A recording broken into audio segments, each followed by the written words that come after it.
mampu mempertahankan dominasi kawasannya dengan kekuatan cybernya yang luar biasa. Sementara kita, presidennya, gubernurnya, staf-staf khususnya sibuk ber-TikTok.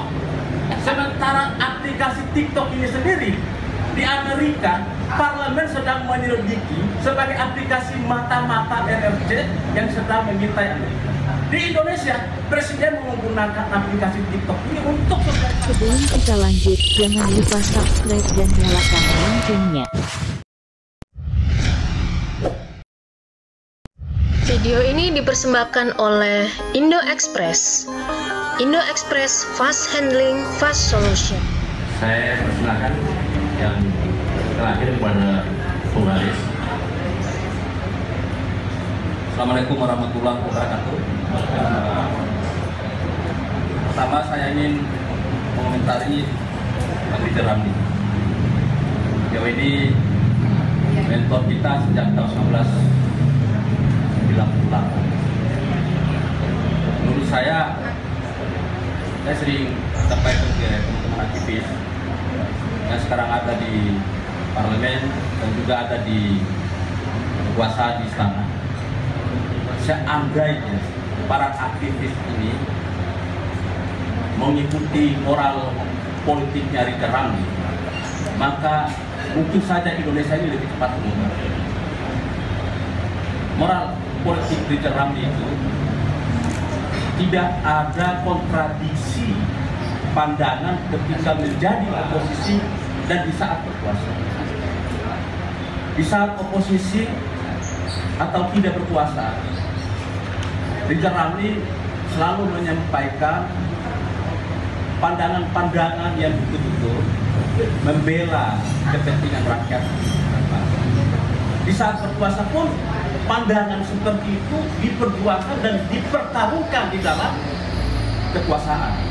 Itu sudah dibuktikan di saat beliau menjadi menteri di era Gus Dur dan masuk lagi menjadi menteri di era Jokowi. Bertarung di dalam dan akhirnya terlempar keluar. Karena gagasan yang disampaikan itu berbenturan dengan kepentingan besar yang ada di dalam kekuasaan. Anda bisa bayangkan sekarang ini ya, terutama teman-teman saya ya, aktivis 98 ini. Mereka sekarang ini sudah menjadi pimpinan komisi di DPR dan juga menjadi orang yang paling dekat dengan Presiden Joko Widodo sekarang. Bayangkan saja kalau orang-orang ini punya moral politik seperti yang dicontohkan, diteladankan oleh Ridwan Ramli, saya yakin negara ini bisa cepat. Sayangnya sampai hari ini kita belum ketemu orang seperti itu di dalam parlemen maupun di dalam pemerintahan. Jadi itu yang saya katakan sebagai moral politik Ridwan Ramli. Yang kedua soal petisi kedaulatan, saya perlu komentari juga karena kita bicara kedaulatan dalam konteks yang sekarang ini tentu berbeda dengan kedaulatan di era yang dulu. Karena bagaimana kita mau bicara kedaulatan sebuah negara kalau informasi penting dari sebuah negara ini, hasil rapat kabinet, hasil rapat badan intelijen negara, bahkan badan cyber nasional dan sandi negara, semuanya disadap, 100% disadap oleh asing. Bagaimana kita bicara kedaulatan negara? Seluruh kebijakan negara kita itu sebelum dijalankan sudah tersadap dan sudah dijalankan. Sampai kolor-kolornya presiden semuanya ketahuan. Jadi mau bicara kedaulatan dari sisi mana? Kedaulatan internet kita itu tidak ada. Negara kita itu harusnya malu kepada negara kecil seperti Iran. Negara yang tidak punya satelit mampu mempertahankan dominasi kawasannya dengan kekuatan cybernya yang luar biasa. Sementara kita, presidennya, gubernurnya, staf-staf khususnya sibuk ber-TikTok. Sementara aplikasi TikTok ini sendiri di Amerika, parlemen sedang menyelidiki sebagai aplikasi mata-mata NRC yang sedang mengintai Amerika. Di Indonesia, presiden menggunakan aplikasi TikTok ini untuk sosialisasi Pancasila. Ini kan sesuatu yang menurut saya, ya kita harus legowo lah. Yang kedua, yang ketiga terkait dengan buku Pak Isanuddin Nursi. Pada tahun 2006 saya sudah menulis pandangan saya tentang potensi runtuhnya bangsa Indonesia. Saya baca saja pandangan saya itu sebagai tambahan pandangan saya untuk Pak Isanuddin Nursi. Jika krisis yang menimpa sebuah negara masih menyentuh aspek politik, gonta-ganti kekuasaan, aspek ekonomi, krisis ekonomi, aspek infrastruktur, maka krisis tersebut masih relatif bisa diatasi. Ada banyak pengalaman negara di dunia yang sering mengalami krisis ekonomi dan juga krisis politik yang ditandai oleh jatuh bangunnya pemerintahan. Namun nasib negara tersebut masih tetap kokoh berdiri sebagai sebuah negara. Jepang misalnya adalah negara yang paling sering mengalami gonta-ganti kepala pemerintahan. Namun karena kuatnya nilai-nilai menyebabkan bangsa tersebut tetap kokoh. Namun jika sebuah bangsa dan negara telah mengalami krisis yang menyentuh jantung kehidupannya, yaitu krisis moralitas dan nilai-nilai yang menjadi landasan dan panduannya dalam kehidupan berbangsa dan bernegara, maka tidak akan mampu mencegah jalan bangsa dan negara tersebut menuju keruntuhannya. Jadi bukan pecah, pecah itu konsep ideologis. Ini runtuh. Seperti ruko yang di Mampang kemarin tiba-tiba roboh, kita nggak ada tanda, nggak ada air, nggak ada hujan, roboh. Atau kasus robohnya bangunan di Selipi.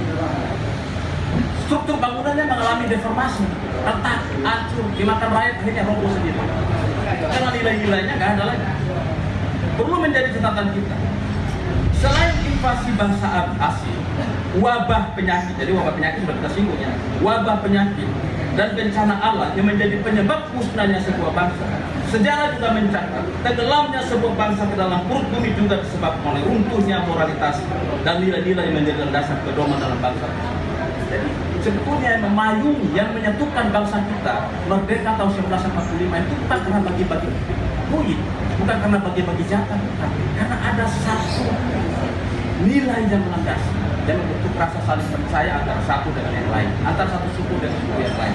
Karena itu tadi Pak Richard Ramli ketika menyinggung sejarah Sultan Timur, saya mendapatkan cerita dari Sultan sendiri. Saya terharu karena kita pun ikhlas bergabung dengan bangsa Indonesia, bukan karena kita pengen dapat sesuatu, tapi karena kita merasa bangsa Indonesia itu secara nilai, value itu menjadi bagian dari hidup kita, dari tubuh kita, dari kehidupan kita.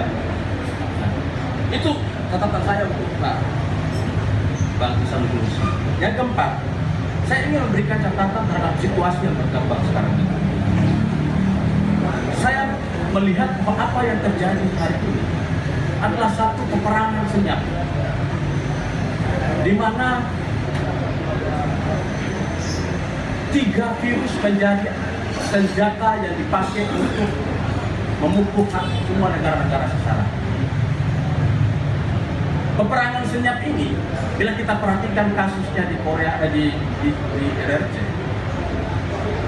yang menggunakan virus sebagai senjata, saya sampai pada kesimpulan hari ini bahwa coronavirus ini adalah senjata biologis. Bila kita perhatikan dampak aktualnya yang begitu masif menjangkau hampir seluruh negara di dunia,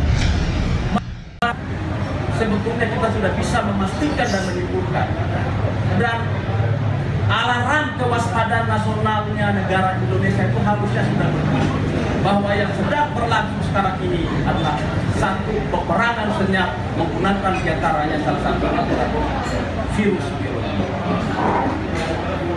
Kita perhatikan di Cina sekarang ini, tanpa ada invasi militer, puluhan ribu orang, ribuan orang terkapar mati, dan tentara reguler yang terlatih dan profesional, alat utama sistem persenjataan yang modern, kapal induk yang modern, kapal selam yang modern, jet tempur yang hebat, tidak mampu berperang melawan yang namanya virus corona ini.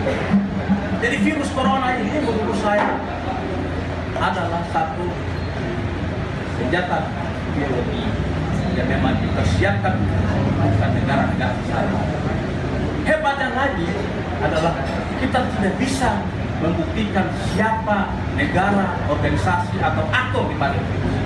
Jika kita tidak bisa membawa kasus ini di Mahkamah Internasional atau membawa kasus ini untuk disidangkan di PBB. Tidak ada buktinya. Yang kedua adalah senjata cyber.